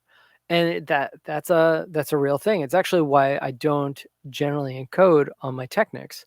I encode on the Newmark TT X USB, blah blah blah. I don't actually use the USB part in it. That's absolute trash. But the motor in it and the pitch is so dead. It's digital and dead locked in. I'm like, why wouldn't I use that? Um, I didn't even think about that encoding on a floater. oh yeah, That's the first time I saw it at my base, and I was like, I was doing the lineup, and I was like, oh man, there must be something weird Mhm, with as I'm trying to lock it on the grid, and I'm like, mhm, that's off. There's mhm. something there. Uh, Wow. Wow. Okay, so hey, let's talk about she's Big Lioness now, right? oh, she is the big lioness. Let's talk about her So and her love of records. the little lioness has been either strapped to my chest. I did the whole baby wearing thing. That was how I handled her being awake at night. Mhm. Be all of a sudden I couldn't sleep on my own schedule. Well, fine then, kid, you're gonna hang out with me. I'll play records. Um, and so she'd just be on my chest, usually facing inward. But eventually she started facing outward, and then got thrown on my back because she could reach out and grab, which wasn't bad unless I was recording a mix. And then that really sucked when all of a sudden your main channel gets dropped, and you're like, wait, what? Oh, hey, not cool there, little one. And she's been really pining to get on the decks. I mean, some of my early videos, I was a little less protective of her identity. Mhm. All those have been, long since deleted. But I did a walkthrough talk about it with the S9, and this is how I can date it. That this is like 2017. I had hair that was like down to here, and she's up on like two crates, just like all hanging out with me. And I gave her a Fisher Price turntable, so she's sitting there like Yes. doing her little thing as I'm trying to talk about the S9 and walk through it. I mean, it's absolutely adorable, and I love that I have that footage. But yeah, no, that's never going to see the light of day. Besides, like maybe when she gets older, I'll just burn her a copy or something. Mhm. That actually won't be a thing because she'll live stream it, or it'll get Right. imprinted into her mind somehow magically. I don't know. Put it in a Dropbox, Dad. Even that'll be ancient by then. Yeah. Yeah, I did notice actually in your stream the other day, all of uh, those they're not quite boomer discs, but they're almost boomer discs to your right. They're just shiny. Oh no, not that's your left, isn't it? The right, the Right, CDs, right. all the Oh, CDs. yeah. Sorry, Yes, I was like, yeah. boomer discs. Well, they're. I mean, I guess they're Xer discs. Let's Extra say. discs. Fair. Yeah, no, it's what's so I Mary Kondoed my life pretty hard, and that's all the stuff I couldn't get rid of. Um, Mhm. They and spark joy. they spark joy. Some of them are mixes from friends that I need to really encode before those poor burns get shot to shit. Mhm. But it's like I've got loads of DJ hype in there, DJ Zinc, Bad Boy Bill, the original Smarties crew, Freaky Flow, all the Happy Yeah. Hardcore Volume 1 through whatevers. Um, God, Nile Richards in there. Oh, hey, that's where the Dropkick Murphys went. That needs to go back in my car. Like Portishead, and then Mhm. there's a whole bottom section there just full of ska because, hey, hold on to those roots real tight. I'm so happy to hear you mention happy hardcore. I my roommate and my one of my best friends still in the late 90s introduced me to happy hardcore. He was a happy hardcore DJ and yeah. Candy Kid for life. Yeah, man. Like, oh, those hard junglists in the 90s. We don't like this. Blah, blah. Yeah. Well, Missed out. the thing is that we ended up, at least in my neck of the woods, we ended up in a lot of the same rooms. They were the Mhm. tiny, small venues. Like you'd Yes. have the big house, the big techno rooms, and then the back room in like the kitchen of the YMCA with your decks over top like a set of faucets. Mhm. You're it's like that's where the drum and bass DJs are, and that's Yep. where we all hung out. And Yep. I think that's what made that community so tight, Mhm. is that we had to, even within the bigger scene and within these like 500,000 plus person parties, that we'd be going to, the drum and bass kids were smashed into a tiny little room where once the DJ was off the decks, he was still in the room with you. There was no green room. Yeah, yeah. The underground of the underground. Yeah. One thing I will say that I love about all the people I know from the Midwest, like it seems like if you were raving in the Midwest anytime in the 90s Mhm. and you liked anything with a broken beat, you really had a wide appreciation for everything with a broken beat. Yep. Like it seems to be much less of a silo really Totally. interest.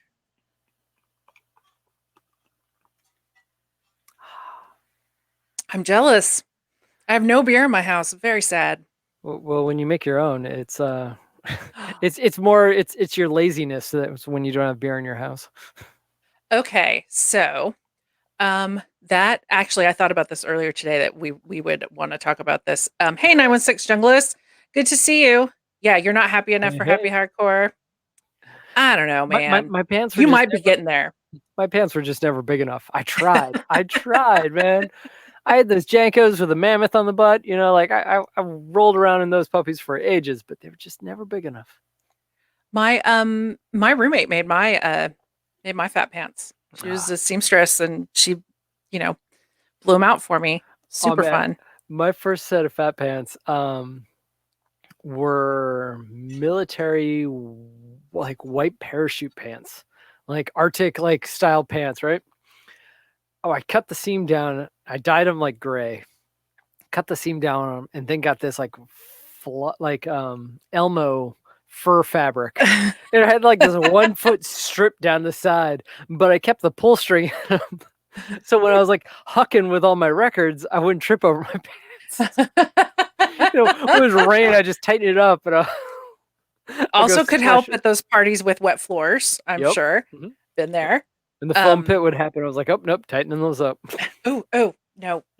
Nope. Never got into, no. Foam is just like the river soup. I'm not into it. I learned all about that when I moved to DC. Like, I'd never seen a foam pit in my life. I thought it was like both amazing and kind of gross. But we had this club called Nations, and they and they had these Bombay doors that, like, toward the the end of the night, middle of the night, they would pop the doors to relieve the heat in the club, and you'd see the Capitol. You'd see like ghetto. It's like this weird fence, usually foam, like coming out. It's like ghetto housing. Maybe a McDonald's sign. I might be imagining that, but definitely the Capitol there, and generally a moon. And you're just like, I'm a DC baby. Like, okay, I need to ask because I think this is the club I'm thinking of. Yep. Nations is the one where like at the entrance was the 2 bay doors. Yep.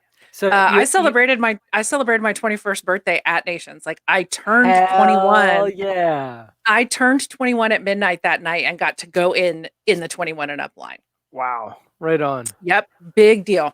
It's funny. Like I went there and I paid way too much because Tiesto was on the bill, but I went there to go see Hype and the Players. Again, they're playing in a small room, but that was where the breakers were. That's where the party was. And on occasion you do the meander and go look in the big room and you're like, yeah, okay, I'm gonna go back to the other room. It's in the right spot. Yeah. No, I didn't have to renew my ID React DB because literally at 11:59 I was 20 and Nice. at midnight I was 21. So like slid right in. Awesome. Yeah, it was amazing. I was very fortunate that a friend of mine hooked me up with that. Went to that was 96. So now I can't remember the name of the guy who threw the party. Was unbelievable and legend, and it was at the DC Armory. Okay. Yeah, so the night before we went to Nations, and then the next day was the DC Armory party, all day party. Man, It was incredible. Rabbit in the Moon, and Have you actually? You might actually be able to find that night up on Mixcloud right now. Andy Too Tough is going through and slowly archiving like a lot of the original Armory parties. Oh Some of the early shoot. stuff with like Scott Henry and all that is Yeah. up there as well. So definitely give that a go, a little Yes. look see. I'm Yes. actually trying to get Andy Too Tough at some point in time because I'm expanding my own repertoire, and I'm going to start focusing on the community here and interviewing them. He's moved Wicked. out to Miami now, which is absolutely comical. By the time I finally get Yeah, around to right. asking him, he moves to bloody Miami. I'm like, all right, cool.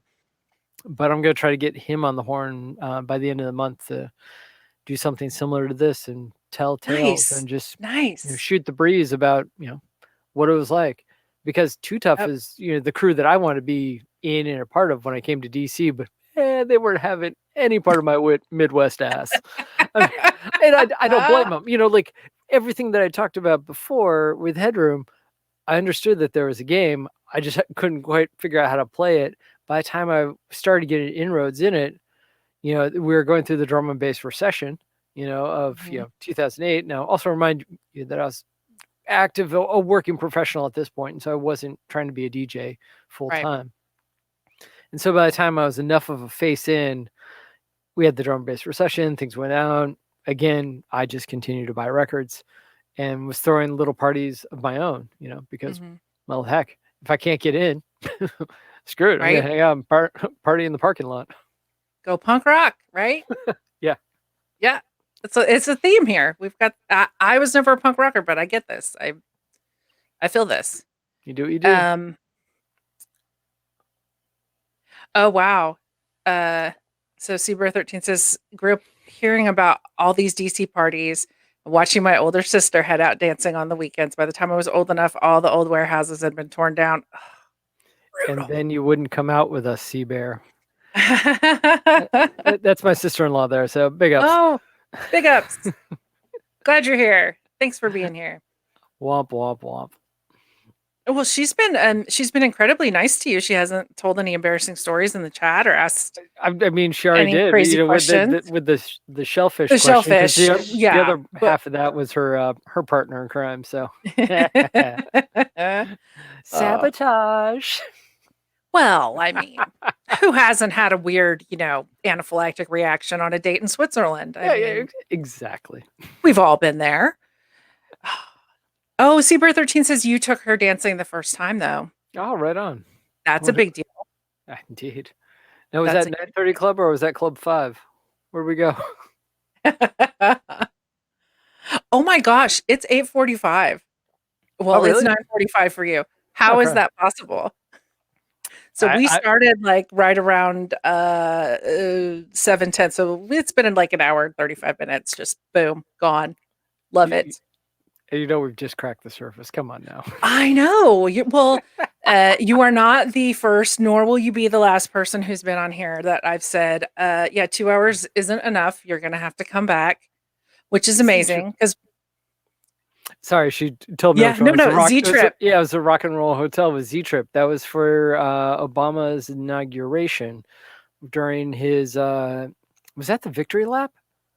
Because he did two. He did one which was he was like trying to raise hype for it, and then the second one was the victory lap where he came back and redid all his venues. It was amazing. Well, that sounds like an absolutely terrible first time out. Oh yeah, no, I exactly. mean, Yeah. trash. Absolute trash. You can ask 916 Junglist. He'll tell you how lousy Z Trip is. Yeah. For Julie, I agree with you. Two step is is house music for Junglist. Absolutely. Yep. And see the two step, all the tech steps, the ghetto step. There were so many steps and splintered genres at the time. It was like when neuro came about, I was like, "What's neuro? Can someone define neuro for me just so that I know?" Because I remember when I learned what quote unquote jump up was. I'm like, "Oh, Oh how's yeah, that?" you weren't there for Jump Up's first heyday. Oh, it's like I collected Jump Up like that. That Right. was like all the records that like I collected, and so when they're like Jump Up, I'm like, oh sweet, Jump Up is back. Like I Right. got excited, and I'm like, this is a Jump Up. What the fuck is this shit? Well, yeah. So I was out for 20 years. basically. Like 2000, I really got out of like got out of the scene in DJing and following the music really closely. So I come back in 2020. I have no idea what anybody is talking about. The vocabulary is completely different. Meta pattern. If you're still here, we are going to do the Educate the Boomer stream at some point. I want to be there. Yeah. Oh, well, it'll be broadcast for sure. But yeah, that's going to be a whole thing. Yeah. So actually, what I was going to ask you was, which neuro are you talking about? Because like I know neurofunk from like Nope. 97, No, 98. we're not talking Yeah. neurofunk. That's a whole. No. Again, I got confused because Right. they're like Right. neuro, and I'm like, okay. So yeah, I'm expecting like a stand-up bass and like really Mhm. techie, Yep. sort of stripped down, kind of minimal. Yeah. Nope. That's not it. It was like the first time they were talking about liquid, and I was like, isn't that intelligent? It's like, no. I was like, it's different. I'm like, oh, so it's minimal. Okay, with a female vocal. Okay, cool, sweet. Is that all I See, need to but know? no, liquid. There was liquid when I was still DJing in 2000. Fabio put out the first liquid funk He did. album back Mhm. then, which is not. I mean, I wouldn't say it was minimal, but I don't know. Maybe it was. Like it for me, it was everything. So it was all the things. Yeah, it was um, Tony Coleman in Hospital Records podcast, Yep. which actually was what got me back online. Like when he first launched that, I think I came in at episode 25. I found him on the iTunes podcast because I was pushing my own, at that point in time, Rusty Junglist. I was trying to figure out how to do it, how to go through the whole process of processing it and publishing it.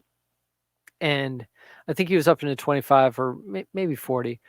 And I was like, okay, cool. Like here's this really talkative, diversive individual that's just laying it all out there. And okay, cool. I'll listen to Hospital Records. Oh, I actually own a bunch of Hospital Records. Look at that. Cool. Like, Yep. I wasn't all that much of a label junkie. I went for what I liked, and I went for producers I liked, and so I didn't really pay all that much attention to the labels. I started following them really hardcore with High Contrast and Danny Bird and Tony Coleman, as well. Yep. And really like running down that whole end. And it was like when he broke Netsky at the time, that was when I was like, damn, okay, cool. Like, what is this all about? And I still heart me some Danny Bird. Like Oh my God. From Bath with Love, forget about it. No, Like, forget about it. But it's that bridge. It's that bridge from house to, drum and bass. And it makes it accessible, where High Contrast just takes me there and takes me on a journey, and I don't know where I'm going to end up going, but I know whenever I see it, I'm definitely going to pick it up and run. With Netsky, I always give a listen. Like I don't like necessarily his stuff all the time. And some of his tracks, when I really do like them, I have to make re-edits of them because they're too damn short. I mean, if there's going to be one problem with like Netsky, it's going to be the 4-minute, 3-minute track. And it's purely because I'm not playing on CDJs. I'm like, right. Motherfucker, I got a mix. Like, yeah. It takes some time to lock in. Give me 24 in. Give me at least 18 out. If not another 24 out. Come on, like right. Give me a solid drop. I came back and I was like, what do you mean there are sub 4-minute records? Like, what are you talking about? What do you mean there are not 2 drops and the second drop is not more amazing than the first? What are you talking about? Mind blown. But yeah, the first Hospital record I ever bought was London Electricity's Pull the Plug, the single. Oh, nice. And oh man. And then when the album came out, I was like, I have to have it. I need all of it. Like, oh, Hospital? Sure. Yep. Order it for me. That's what I want. That's the thing. Boomer mixes, New Use for Anger. Boomer mixes. Weird Hospital like swag, like you'd be like, oh, blah blah blah, we're doing this. But what I also loved is that like he made me enjoy the story of The Office. I got to Mhm, know, all the different promoters that they've had, all the different interns, mhm, as his kids were growing up. And I think when he slowed down, putting him out as regularly or as he did more guest mixes and all that with other mhm, DJs coming in, I missed that banter. The banter mhm. that most people hate, is he loves to like drill into our heads. But like I really do miss that banter. Yeah, yeah. I want the story. Hello, Totally. that's why we're here, right? Mhm. That's why we're doing this. I want it all. Okay, so we got a few minutes. I'm still learning how to be a good raider, so I Okay. want us to get into Man Like Deep on time. And look deep. Yeah. So let's talk about your website. Okay. So I'm going to shout that out again from the annex.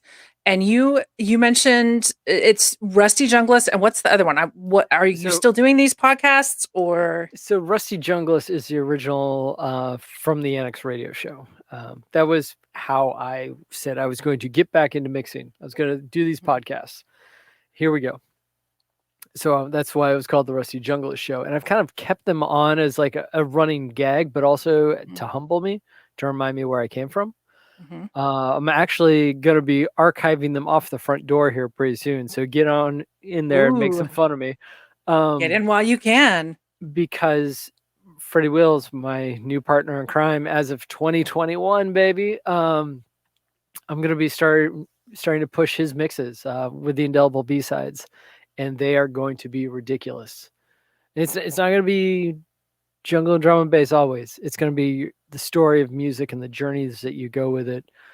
I think his next whole playlist set is, eh, you know what? I'm not going to let the cat out of the bag.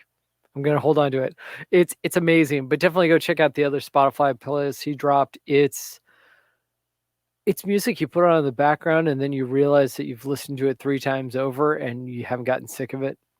Yep. And it's a little bit jazzy, a little bit Afrobeat. There's some jungle in there as well, and it's just like, all right, like I like this.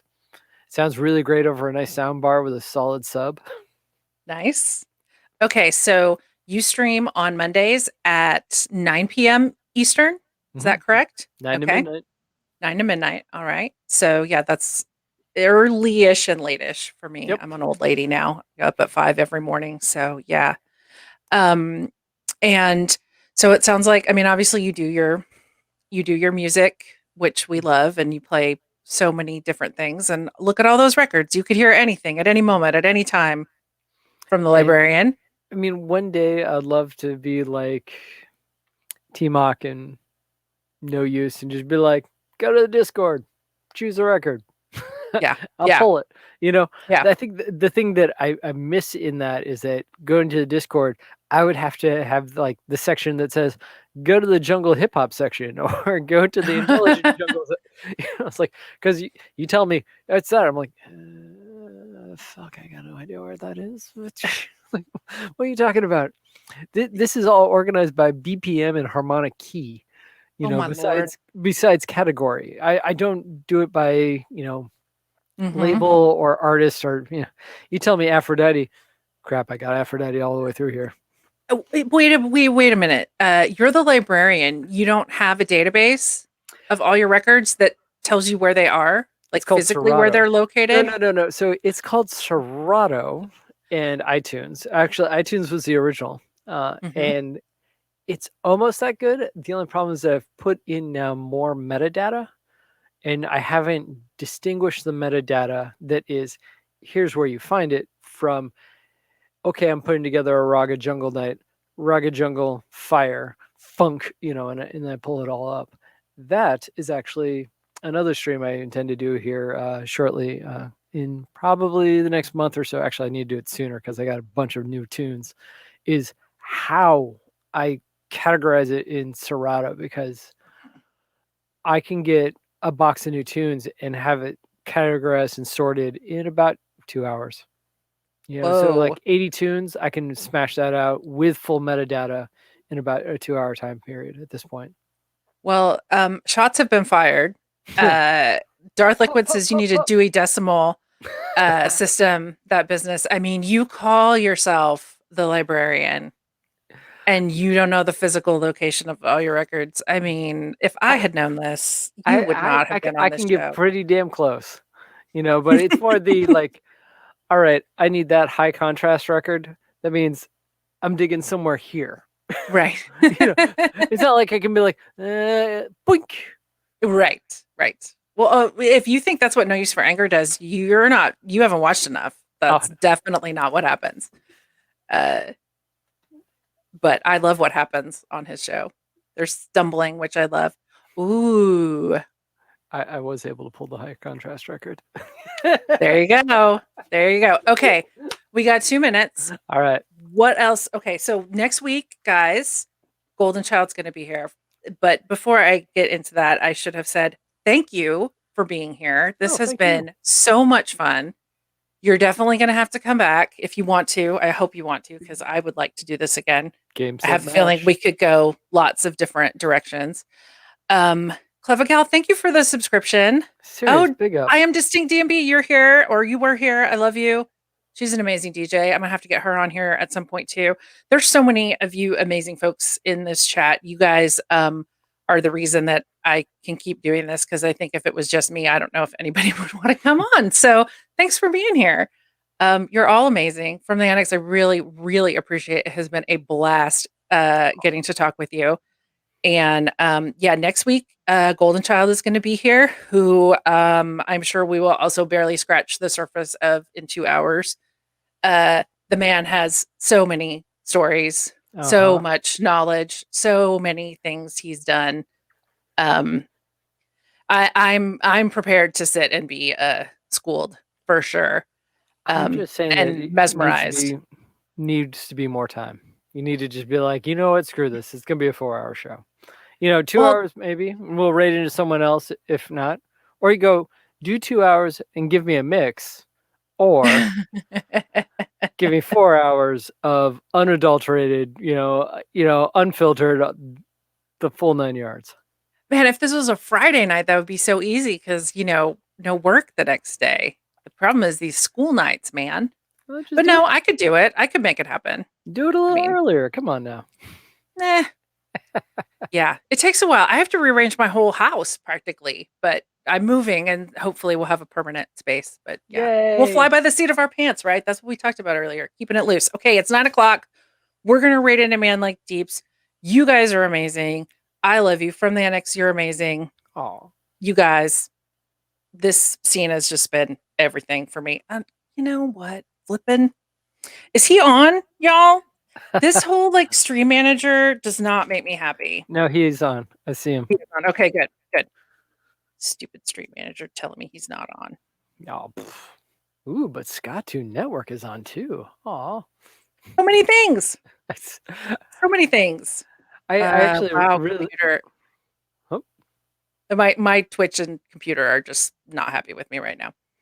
There we go. Man like Deeps. We're going to rate him. Guys, stick around. You'll love him. The #1 junglist news program in the world. So and thank you, guys. Thank you. I'm going to force the raid here in just a little bit. You're fantastic. From the Annex, we will talk. We got to talk merch. Yes, we didn't talk that today. We got to talk merch. All right, peeps. Song. Oh, yes. New music, please. Oh, God. Yes, please. All right. Peace out, everybody.